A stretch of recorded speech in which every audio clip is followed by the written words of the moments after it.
Hello and welcome to Maxable, your #1 resource for ADU information. This is the second video in our series giving you a step-by-step guide to building your ADU. Today we'll take you through the details of building your foundation. You can check out our other videos or maxablespace.com for all the resources you need to build the ADU of your dreams. So let's dive in.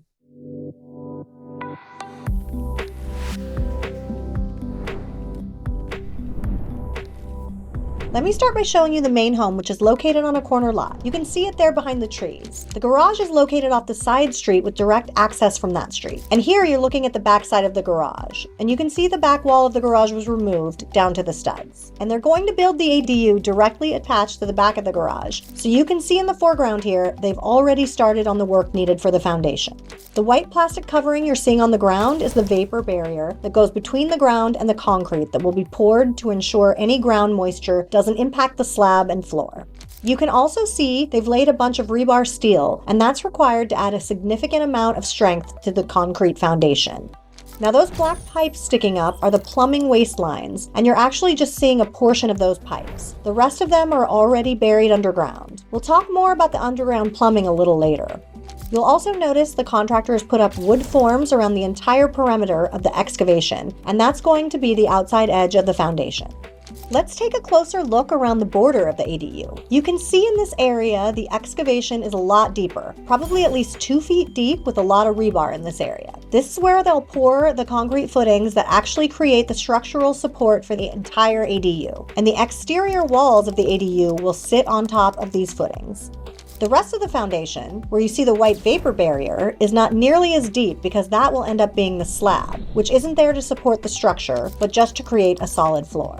So let's come back to the underground plumbing that I mentioned. The black pipes are waste lines that are connected to one single pipe that was buried underground before they even installed the vapor barrier. The concrete will be poured on top of all those pipes, and they'll be encased completely under concrete. These pipes you see on the right are for the ADU bathroom, and as we pan left, this next pipe is the waste line for the laundry room, and finally we can see the waste lines for the kitchen sink and dishwasher. All of these connect together underground and meet in one final location here. From this point, it will connect to a larger pipe that will run underground and connect to the existing sewer lateral in the front yard. All right, now we're getting to the good part. Our concrete truck is here and they're getting ready to pour the slab in the foundation. It's actually the first of 2 concrete trucks they'll need in order to have enough concrete for this ADU. So the truck delivery guy is getting the concrete ready to start flowing. It's going to slowly pour its contents into the concrete pumping machine, which will push the concrete out to the job site. All right, so they've got the pump going and it's starting to push the concrete through this long pipe here, and we follow it to the job site. We're about to see it come out the other end and into our ADU. Here's the construction worker at the other end of the pipe, and he's letting the concrete flow. And he's starting by filling those deep footing areas around the outside that we talked about before. This stuff's coming out pretty quick, so it should only take an hour or so to get all the concrete poured for these footings. And then we'll just be waiting for the second concrete truck to show up. Alright, so the deep footings around the periphery have been poured, and now they're on to pouring the actual slab, which will become the floor of the ADU.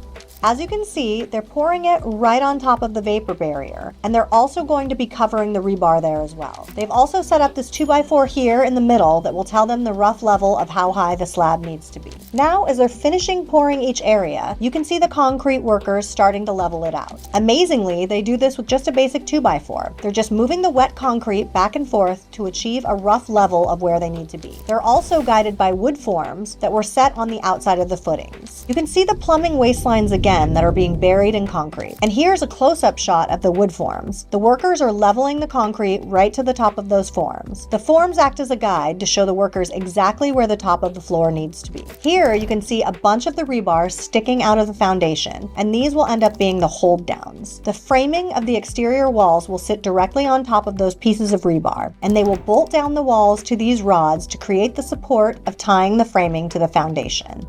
And now we're getting to the final portion of the foundation work. The workers will float the drying concrete into a finished level so the final product is nice and smooth. Now that the foundation is done and the plumbing is buried under the slab, they're working on installing the sewer waste line that runs from the ADU through the backyard into the front yard where it connects directly to the city's sewer lateral. Now you're ready to move on to the next video in our series, the utility rough-ins. Please check out maxablespace.com for all the tools, tips, and design ideas to get you started on your ADU journey. If you're ready to take the next step, Please click on the link below and Maxable can connect you with architects, contractors, and lenders that can turn your ADU goals into reality. Thanks for watching, and please like and subscribe.